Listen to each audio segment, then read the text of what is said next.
we had a question from someone who watched our video on how to know if he loves you.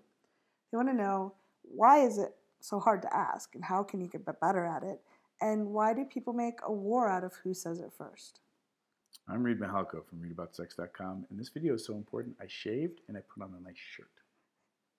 And I'm Cathy from theintimacydojo.com. And you didn't shave.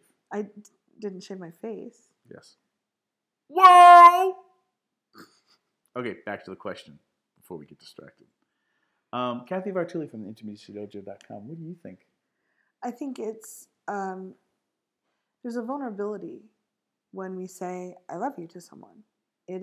We are opening our hearts, and we're showing a part of ourselves that could be rejected. Mm-hmm. I've just started practicing noticing how much I love people and telling them in general, which took a lot of the sting out of that. Mm-hmm. So I tell my friends I love them, and a lot of our society doesn't do that. There's a certain shame associated with being the first person to say I love you if the other person doesn't respond. Mm-hmm. And so asking, do you love me, is kind of indicating that you kind of do love them, because you probably wouldn't be asking otherwise. And there's a status shame struggle there, which isn't really useful in a relationship, but it does exist. Yeah. My jackass radical advice is going to be, on the first or second date, just be like, okay, so if we were to fall in love, how are we going to handle the who says falling in love, I love you first? Maybe you put a $10 bet down, raise the stakes, nice little gambling proposition, and then whoever says I love you first takes the money, or whoever says the second gets to win. The thing is, you're putting so much energy around this particular place. Make it a game. Open up the conversation sooner than later.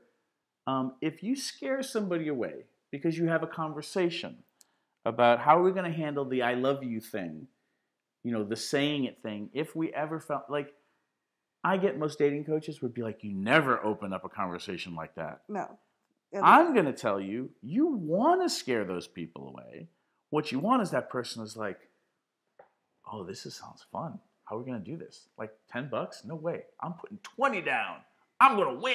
Like, have fun with the most awkward, embarrassing, shameful conversations you can. And I'm the kind of person who likes to put that stuff out there first, because I'm using those conversations as assessment tools for vetting people who can handle a grown-up conversation.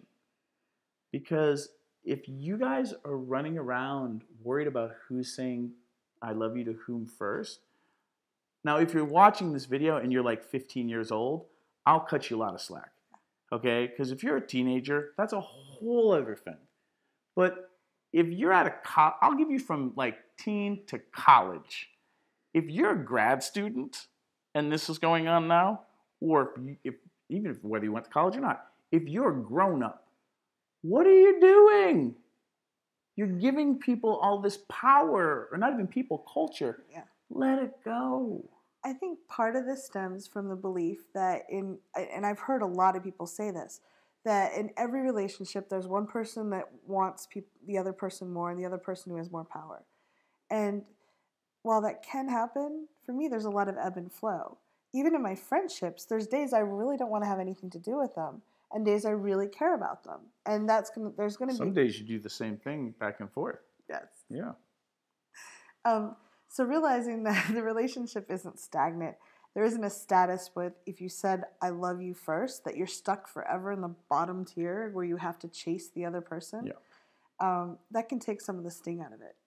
And it is nice to know if someone loves you, especially if you're starting to feel pretty warm towards them. Yeah. And again, this isn't easy to do when you're falling in love, or if you fell in love with somebody. Like you fall in love with somebody and you weren't dating them. Mm-hmm. Like, you got to have the grown-up conversations, because you're basically just creating a really warped situation for yourself. Love doesn't have to be Game of Thrones or a Jane Austen novel anymore, or Twilight, or any of that. Like, let the entertainment and the romance novels be exactly that. Do not use romance novels to copy and paste great advice into your life. No, have grown-up conversations. Yeah. And my option is I always like to tell people if I'm feeling loving towards them because life is really short and you don't know how often you'll love. So I share it. If they run away, it hurts, but it's better to find out now.